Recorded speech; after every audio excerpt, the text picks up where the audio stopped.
Hello dear students, welcome you all to the Bishop Academy online classes. Today we study about the economics chapter 7 for class 12th and chapter name is the frequency for class 11th and chapter name is frequency diagram. देखिए हमने अभी इसके पहले representation of data की जब बात की थी तो उसमें अलग अलग तरीके के डाटा को कैसे रिप्रेजेंट किया था उसके बारे में बात किया था. तो उसमें क्या था, फिर जो प्रीवियस चैप्टर था उसमें हमने देखा कि हमारे पास पाई डायग्राम जो आता है, पाई और बार डायग्राम की रिप्रेजेंटेशन थी एक ग्रुप में. अब दूसरी ग्रुप क्या होता है फ्रीक्वेंसी डायग्राम, जिसमें हम क्या नॉर्मली देखें. तो आज का जो हमारा टॉपिक रहेगा वो हिस्टोग्राम रहेगा. Before starting this chapter, first of all we something understand about the frequency diagram related to the diagrammatic presentation of the frequency distribution. frequency distribution जो होती है यानी कि जिस फ्रीक्वेंसी को हम काम करने के लिए क्या करते हैं, डील कर रहे होते हैं, डेटा को रिप्रेजेंट करने का काम करते हैं, उसको प्रॉपरली रिप्रेजेंट करने का जो काम होता है हम क्या करते हैं, फ्रीक्वेंसी डिस्ट्रीब्यूशन एक ऐसा मेथड होता है जिसमें के थ्रू हम करने का काम करते हैं. In such series the value of the variables repeat themselves the number of items. इस तरह की सीरीज में क्या होता है, जो वेरिएबल्स होते हैं यानी जो बदलने वाले नंबर्स होते हैं, ऐसे नंबर जो लगातार में कुछ ना कुछ बदलाव होता रहता है या उसमें फ्रीक्वेंसी भी चेंज है, तो वो क्या करते हैं अपने आप को such a series values of the variables repeated themselves the number of times. वो क्या करते हैं अपने आप को कई बार रिपीट करते रहते हैं. That is the different values of the variable happen to occurs the different number of a time. अब इसमें क्या होता है कि ये जो वैल्यूज़ होते हैं अलग अलग नंबर्स ऑफ टाइम के होते हैं, नंबर होते हैं इनकी, उनकी चीज़ें अलग अलग तरीके से करती है. Like for example the corresponding to the range of marks between 40 to 50.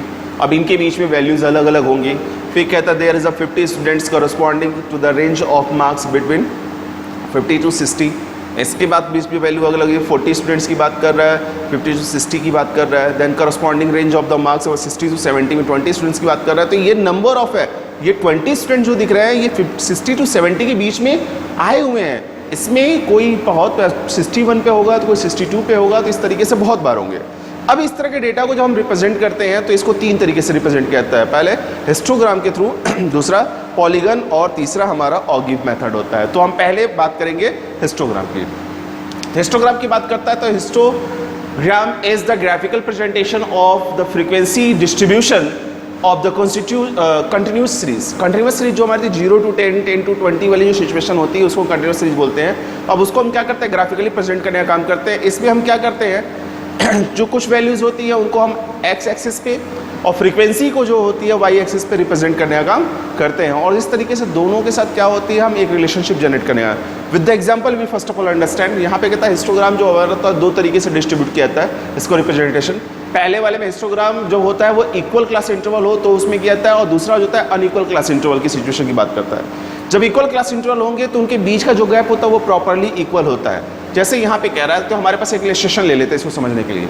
0 to 10, 10 to 20, ये देखिए इसके बीच में, इसके बीच में यानी कि 10 to 20 के बीच में, 20 to 30 के बीच में, 30 to 40 के बीच में जो गैप है वो 10-10 का है, यानी कि गैप जो क्या है, इक्वल है. ये वो नंबर है जो बार बार रिपीट होता है जिसे हम फ्रीक्वेंसी कहते हैं. तो 0 to 10 के बीच में 5, 10 to 20 के बीच में 10 और 20 to 30 के बीच में 15 एंड इसी तरीके से आगे बढ़ते हुए चला जाता है. जब हम इसको ग्राफिकली रिप्रेजेंट करेंगे तो नॉर्मली क्या होता है, 0 to 10 तो 0 हमारा यहाँ हो गया और इसके बीच से हमारा 10 तक हमने काउंटिंग कर लिया. तो 0 to 10 का जो सिंबल है वो कितना है, 5 है. फ्रीक्वेंसी हमारी 5 है. 10 to 20 की बात कर रहे हैं, इनके बीच में गैप नहीं होगा. 10 to 20 की बात कर रहा है, 10 है तो हमने 10 पे लगा लिया, इस तरीके से इसको बना लिया. एंड 20 to 30 में 15 है तो 20 to 30 में हमने क्या किया, 15. ये एक दूसरे से सटे हुए होंगे और फ्रीक्वेंसी ऐसे ही रिप्रेजेंट की जाएगी.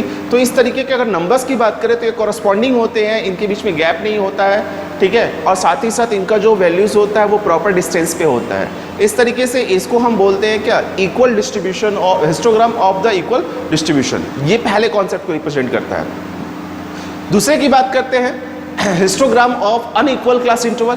अनइक्वल क्लास इंटरवल का सेंस की अगर बात करें तो इसमें जो क्लास होते हैं वो इक्वल नहीं होते, वो 0 to 10 होंगे तो पता चलेगा 10 to 15 होते हैं. जैसे यहाँ पे बात होती है, इसमें नॉर्मली हम क्या करते हैं, इसको एडजस्ट करने का काम करते हैं.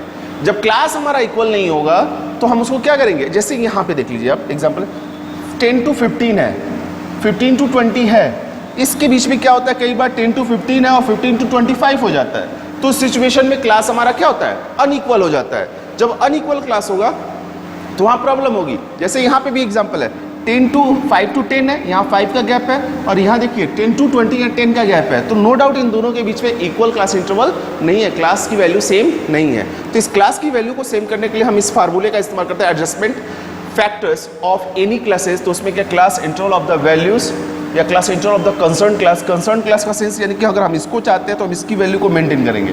हमारा 5 का गैप है तो 5 की बात करेंगे, तो ये देखिए इसके बीच में जो गैप है वो कितना है, 10 का है, तो कंसर्न क्लास इसका हो गया 10 का, और लोएस्ट क्लास इंटरवल कितना है हमारा यहाँ पे 5 का, तो हम 5 से इसको डिवाइड कर देंगे, यानी 10 डिवाइडेड बाई 5। तो इस क्लास में हमारे 2 क्लास इंटरवल जनरेट हो गए, यानी कि 10 to 15 और 15 to 20। जैसे इसको समझिए, इलस्ट्रेशन हमने ले रखा है 10 to 15 है, 15 to 20 है, 20 to 25 है, 25 to 30 है, 30 to 40 है। अब यहाँ देखिए यहाँ 5 का गैप है, 10 to 15 में 5 का, 15 to 20 में 5 का, 20 to 25 में 5 का, 25 to 30 में 5 का, एंड 30 to 40 में कितने का है, 10 का है, और 40 to 60 में 20 का है, 60 to 80 में 20 का है। अभी यहाँ पे जो क्लास इंटरवल हमारी क्या है, अनइक्वल क्लास इंटरवल है। तो इसको अब इसकी फ्रीक्वेंसी 7, 10, 20, 7, 15, 12 एंड 8 है। तो इसको अब क्या करेंगे, हम इसको फिर सॉल्व करेंगे। पहले हम देख लें इसके बीच का गैप देखिए, तो इसके बीच का गैप है 5 है, तो मिनिमम सेगमेंट क्या हो जाएगा हमारा 5 हो जाएगा। तो 5 को डिवाइड करेंगे 5 से, तो हमारा कितना हो जाएगा, एडजस्टमेंट कितने का होगा, 1 क्लास होगा, यानी कि इसको हम फिर उस क्लास नंबर से जो फैक्टर्स आ रहे हैं, यानी ये जो वैल्यू है उससे डिवाइड कर देंगे। इसको डिवाइड करेंगे तो 7 1 7, ये 7 ही रह जाता है, इसमें कोई चेंजेस नहीं आएंगे। इनके बीच में 5 का डिफरेंस है, और लोएस्ट फैक्टर हमारा कितना है, 5 है। 5 को 5 से डिवाइड करेंगे तो 1 आ रहा है, यानी कि 1 से क्या करेंगे, इसको डिवाइड करेंगे तो हमारे पास 10 ही आ रहा है। बट एटलीस्ट अगर हम बात करें यहाँ पे, तो ये भी 25 to 30 का है, 5 हमारा है, इसमें कोई चेंज नहीं है। लेकिन अगर देखिए 30 to 40 यहाँ 10 हो जा रहा है, तो जो गैप है हमारा मिनिमम वैल्यूज जो है वो जो डाउन है हमारे पास, जिससे हम डिवाइड करें डिनोमिनेटर्स जो हमारा वो 5 है, और हमारे इसके बीच में यानी L1 और L2 के बीच का जो गैप है वो 10 है। तो इसको जब इससे डिवाइड करेंगे तो हमारे पास वैल्यू आती है कितनी, 2 आती है। तो इस वैल्यू को हम 2 हिस्सों में बांट देंगे, यानी 12 divided by 2 is equal to 6। यहाँ हमारा कितना 20 है, तो यहाँ पे क्या होगा, 5 से डिवाइड करेंगे 20 को तो 4 आएगा, तो यानी कि 12 को 4 पार्ट में डिवाइड कर देंगे, 12 divided by 4 is equal to 3। And at least यहाँ भी क्या है 20 है, ये और 5 से डिवाइड करेंगे 4 आएगा, तो यानी 8 को 4 टाइम में डिवाइड कर देंगे तो हमारा 2 आता है। तो इस तरीके से हम वैल्यू को क्या करेंगे, इक्वल करने की कोशिश करेंगे। और जब इक्वल करेंगे तो फिर बनेगा क्या, क्लास था 15 से 20 का था, फिर 20 से 25 का था, ठीक है, 25 से 30 का था, 30 के बाद सीधे 40 का था, यानी कि 35 बीच में आता है। तो अगर देखें तो ये दोनों वैल्यू हमारी 6 and 6 होंगी, इक्वल होंगी 35 and 40 वाली सिचुएशन में, तो वो दोनों इक्वल हो रही हैं। फिर यहाँ देखिए 40 to 60 था, इस बीच में हमारे पास कितने आ रहा है, 2 टाइम, यानी कि 20 आ जा रही है। तो इसमें 45 and 60 की बात करें तो वो सारी की सारी चीज़ें एक जैसी ही होंगी। So dear students, in this video that's all. If you have any type of the problem, you should be consulted through the Google Classroom.